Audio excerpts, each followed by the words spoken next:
Aujourd'hui, nous allons pénétrer dans le monde mystérieux et fascinant des forces spéciales, où hommes et femmes accomplissent des prouesses inimaginables. Du saut en parachute à l'infiltration de territoires hostiles, de la neutralisation de menaces terroristes à la libération d'otages, leur éventail de compétences défie l'entendement. Alors ajustez votre gilet pare-balles et découvrons ensemble les forces spéciales les plus impressionnantes du monde. Pour commencer, allons à la rencontre d'une force spéciale qui nous vient directement de Pologne. Son nom, le Grom. Né en 1990, cette unité militaire regroupe des soldats tout à fait hors du commun. Et pour cause, élevés dans la discipline par des instructeurs américains et britanniques, ces hommes sont de véritables experts en techniques de lutte antiterroriste. Mais ce n'est pas tout, chaque domaine où ils exercent est en fait maîtrisé, de la survie dans le désert impitoyable à l'art délicat de la médecine de combat. Leur efficacité est telle qu'ils ont hérité du surnom de chirurgiens. Et que font ces chirurgiens aujourd'hui? Où opèrent-ils? Loin de se cantonner à la Pologne, le Grom a une portée mondiale. Ils luttent par exemple contre la piraterie au large de la Corne de l'Afrique et interviennent dans des missions humanitaires sous l'égide de l'ONU. Leurs exploits les ont conduits en Croatie, en Bosnie-Herzégovine, au Liban et même en Haïti. Toujours en première ligne, ils assurent également la protection rapprochée de hauts dirigeants politiques. Vous l'aurez deviné, le Grom est bien plus qu'une simple unité militaire. Ce sont des guerriers de l'ombre qui s'efforcent jour après jour de rendre le monde plus sûr. Après les tragédies qui ont ensanglanté les Jeux Olympiques de Munich en 1972, une impérieuse nécessité s'est imposée. En effet, il fallait créer d'urgence une force spéciale capable de contrecarrer et de prévenir de telles atrocités. C'est dans ce contexte dramatique que le groupe Alpha a vu le jour en 1974. Depuis, cette unité militaire dont l'existence n'a été révélée que dans les années 1990 est un mélange redoutable d'expertise en contre-espionnage, contre-terrorisme et défense nationale. Leurs membres sont ainsi dévoués corps et âme à la protection de l'État russe. Et avec succès, car l'histoire du groupe Alpha s'écrit à travers une série de batailles et d'opérations d'ampleur. Le haut fait le plus impressionnant s'est déroulé durant l'année 1979. En effet, pendant l'invasion soviétique de l'Afghanistan, le groupe Alpha a mené l'assaut contre le palais présidentiel de Kaboul. Une autre fois, lors de la guerre de Tchétchénie, ils ont libéré plusieurs centaines d'otages dans un hôpital. Mais bien entendu, la liste de leurs faits d'armes est encore bien longue. Aujourd'hui encore, cette unité militaire continue de servir l'État, et ce malgré l'effondrement de l'Union soviétique puisque le groupe Alpha est désormais affilié au service de renseignement russe.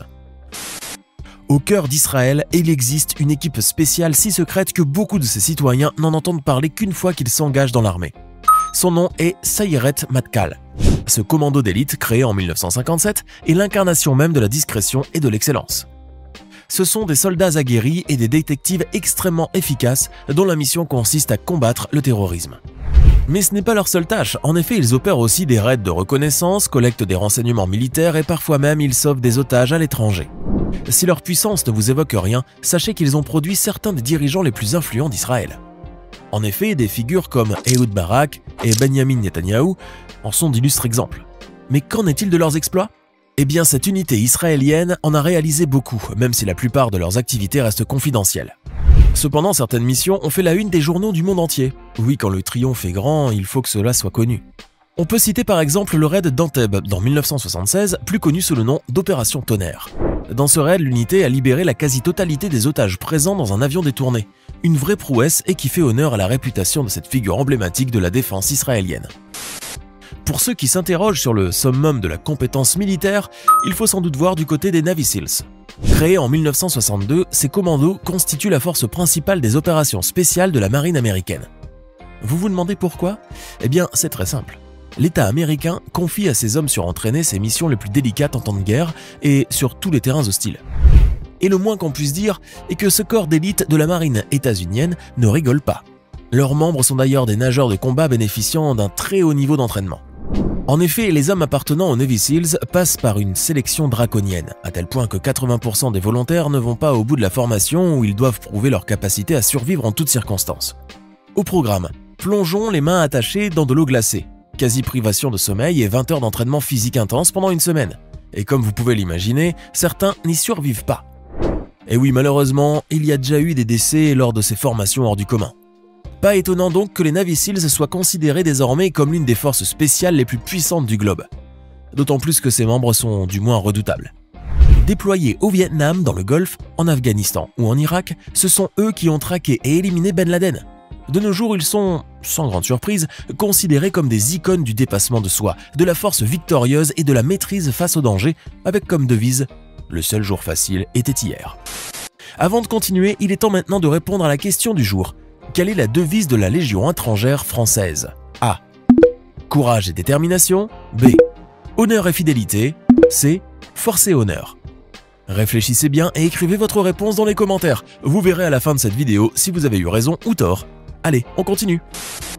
Au cœur de la belle Versailles-Satory en France se cache une puissance silencieuse.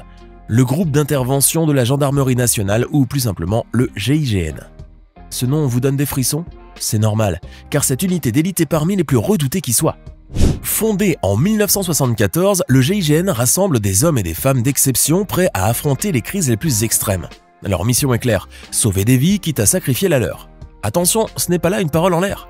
Être constamment prêt à mourir pour assurer la sécurité des autres, cela fait réellement partie des principes qui leur sont inculqués. Mais vous vous demandez comment intégrer ce cercle très fermé du GIGN? Eh bien, le parcours est semé d'embûches. Il faut d'abord être gendarme, puis suivre une série de tests physiques, psychologiques et techniques.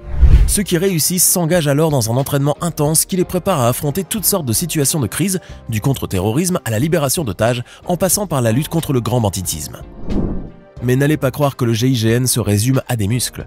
Non, ces héros sont aussi dotés de cerveaux affûtés.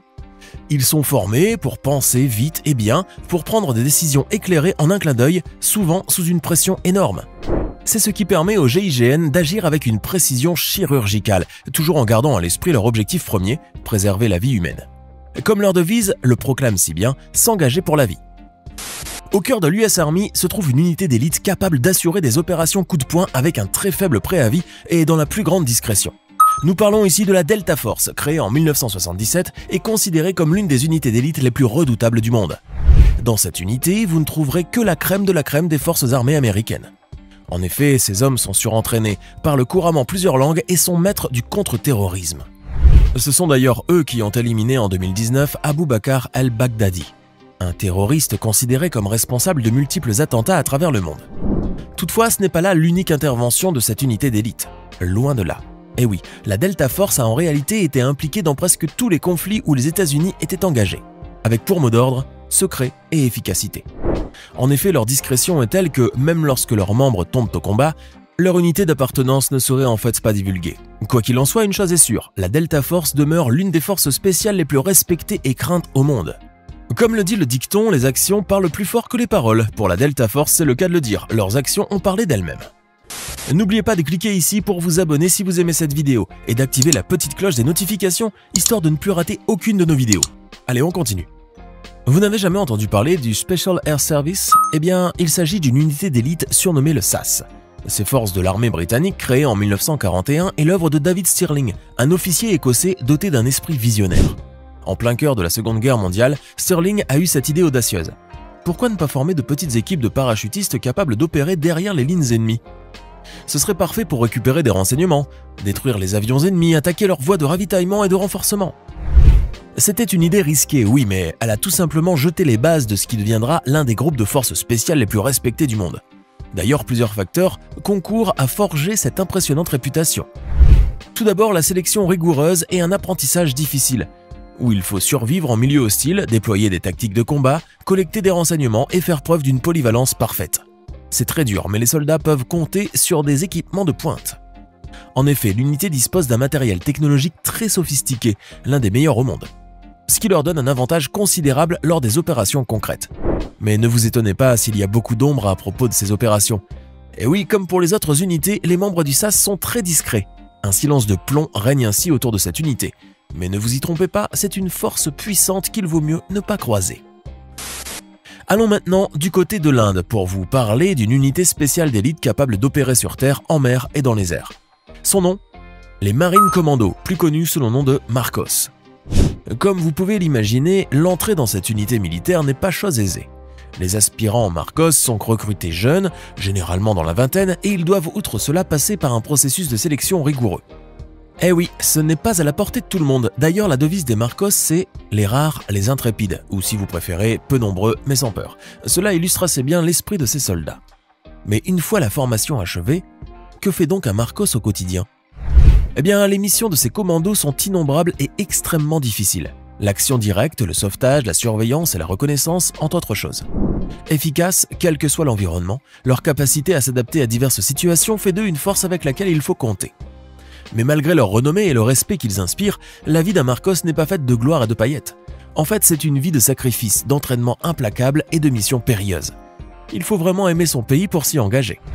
Ces hommes vivent constamment à la limite de leur capacité, prêts à aller là où peu osent s'aventurer. Les défis sont nombreux et la pression est omniprésente, mais pour un Marcos, il n'y a pas de plus grande satisfaction que d'accomplir une mission et de savoir que leur pays est sûr grâce à leurs efforts. Faisons un saut en Italie pour découvrir une unité d'élite méconnue du grand public mais redoutée par ceux qui la connaissent, le Gruppo di Intervento Speciale ou GIS. Fondée en 1978, cette force spéciale est le bras armé des Carabinieri, la force de la police italienne. Mais le GIS n'est pas une unité d'élite comme les autres, c'est un groupe de guerriers formés pour réagir rapidement et efficacement aux situations les plus critiques. Contre-terrorisme, libération d'otages, neutralisation de menaces, ces soldats sont la solution de l'Italie face à toutes les menaces. Mais pourquoi le GIS est-il si puissant? La réponse est simple, un entraînement interminable et une détermination sans faille. En effet, pour intégrer le GIS, il faut passer par un processus de sélection et de formation extrêmement exigeant, où chaque candidat doit dépasser ses limites physiques et mentales. Ce n'est qu'après avoir prouvé leur aptitude à garder leur sang-froid dans des situations de stress intense qu'ils peuvent enfin porter le blason de cette unité d'élite. Silencieux comme la nuit, rapide comme l'éclair, le GIS est, comme vous l'aurez déjà deviné, une force d'intervention dédiée à la protection de l'Italie. Malgré les changements de régime, elle reste d'ailleurs fidèle à son pays et prête à intervenir à tout moment pour assurer la sécurité de ses citoyens. En matière de forces spéciales, nos amis ibériques aussi ont leur petit mot à dire. Et pas qu'un peu même. L'Espagne peut se targuer en effet de posséder l'une des forces spéciales les plus respectées d'Europe, et certainement aussi les plus craintes dans le monde. La Fuerza de Guerra Naval Especial, qu'on peut traduire par Force spéciale de guerre navale, est ainsi une unité mythique qui dépend de la marine espagnole et qui a déjà fait ses preuves par le passé. Avec ses escadrons d'hommes grenouilles et de parachutistes commandos, cette unité est capable d'opérer dans les environnements maritimes terrestres et côtiers. Ces bérets verts surentraînés peuvent ainsi prendre d'assaut des navires ou des stations pétrolières en se faisant larguer dans la zone par un sous-marin. Hop, ni vu ni connu. En un clin d'œil, ces soldats d'élite prendront le contrôle du bâtiment en éliminant toutes les menaces potentielles avec une efficacité, un sang-froid et une précision digne de Call of Duty. Au sein de cette unité d'élite, il n'y a donc nulle place pour les pleutres ou les tirs au flanc, mais uniquement des militaires aguerris et ayant déjà passé avec brio leur baptême du feu. Voilà donc pourquoi la marine espagnole est si respectée et si crainte de par le monde et les océans. Les unités de forces spéciales sont légion au Royaume-Uni, à croire qu'il y a plus de commandos que de soldats réguliers dans ces armées. Avec le SAS, le SRR et le SFSG, les acronymes s'enchaînent et l'on est vite déboussolé par autant de services de bataillon. Mais s'il y a bien un sigle que vous devriez retenir à tout prix, c'est bien celui du SBS, ou Special Boat Service, une unité d'élite qui représente la crème de la crème des forces spéciales anglaises. Ce sont de véritables super soldats surentraînés et armés jusqu'aux dents et qui sont généralement envoyés derrière les lignes ennemies ou dans des zones hautement hostiles.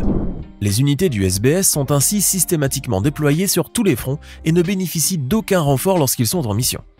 Ils doivent en effet être suffisamment polyvalents et efficaces afin de réussir leur opération et pouvoir revenir sains et saufs à leur base. Car en cas de pépin, les commandos du SBS ne pourront compter que sur leurs propres moyens. D'autant plus que la plupart de leurs opérations sont classées top secret et que seuls quelques membres très haut placés dans le gouvernement sont au courant du déroulement de celle-ci. Vous connaissez sûrement les bérets verts et les bérets rouges, mais est-ce que vous avez déjà entendu parler des bérets beiges? Inutile de chercher plus longtemps car ce corps d'armée très spécial n'existe nulle part au monde qu'aux États-Unis. Et c'est le fameux 75e régiment de Rangers. Rendu célèbre par Hollywood et ses blockbusters de guerre, cette unité d'élite regroupe quasiment les meilleurs soldats du pays puisqu'ils sont tous sortis de la Ranger School. Cette prestigieuse école propose en effet l'une des formations militaires les plus difficiles et les plus éprouvantes pour lesquelles un soldat peut se porter volontaire. Et en effet, toutes les recrues des Rangers se sont portées volontaires, non pas une fois, mais 3 fois. D'abord pour s'engager dans l'US Army, puis pour intégrer les unités parachutistes, et enfin pour rejoindre le 75e régiment des Rangers. C'est d'ailleurs ce que reflète leur devise Sua Sponte, qui veut dire en latin « de leur plein gré ».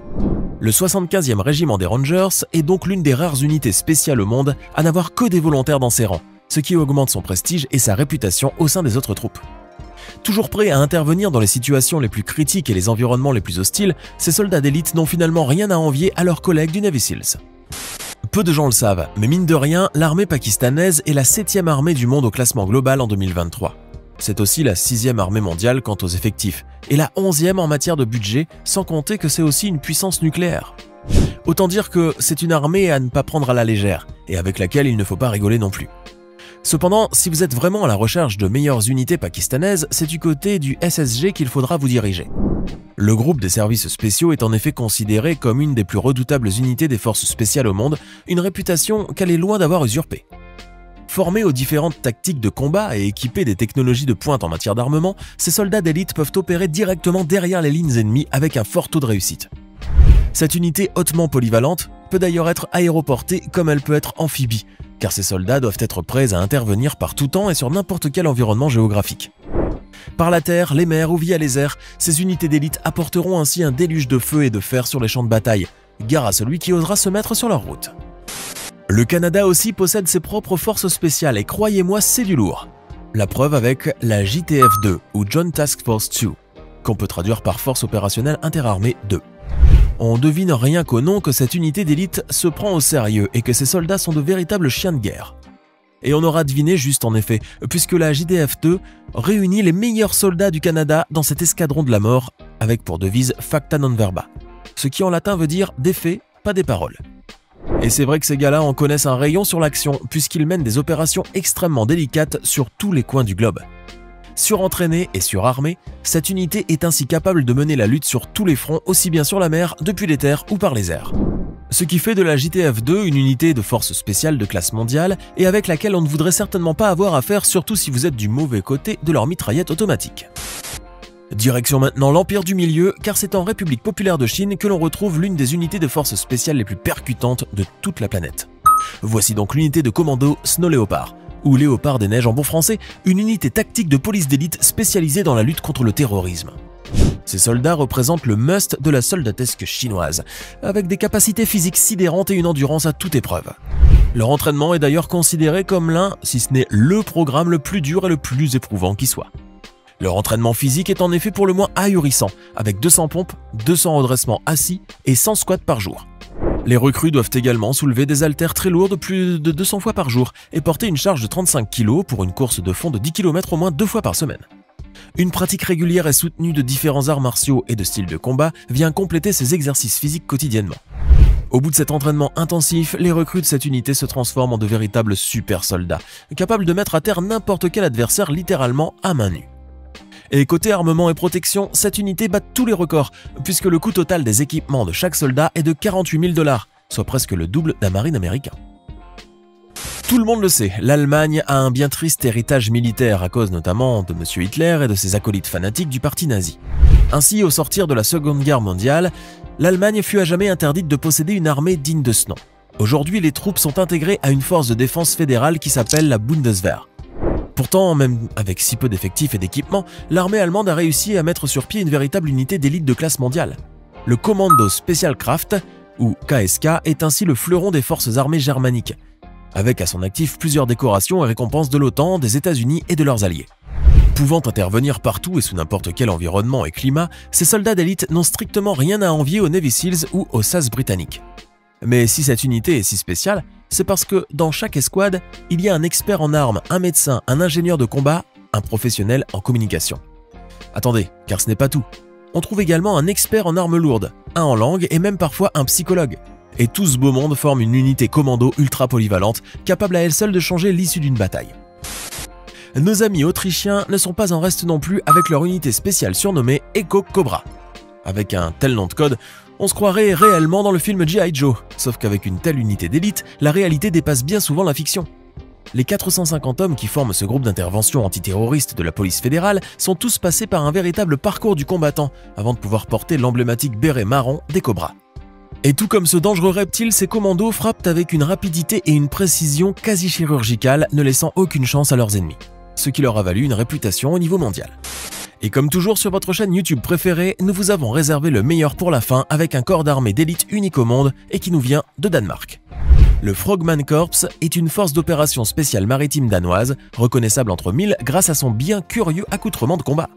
Ces soldats d'élite portent en effet un casque avec 2 trous sur le devant qu'ils recouvrent avec un grand filet noir. Cette technique de camouflage permet en fait de cacher le visage et de briser la silhouette du soldat, le rendant quasiment imperceptible à l'ennemi.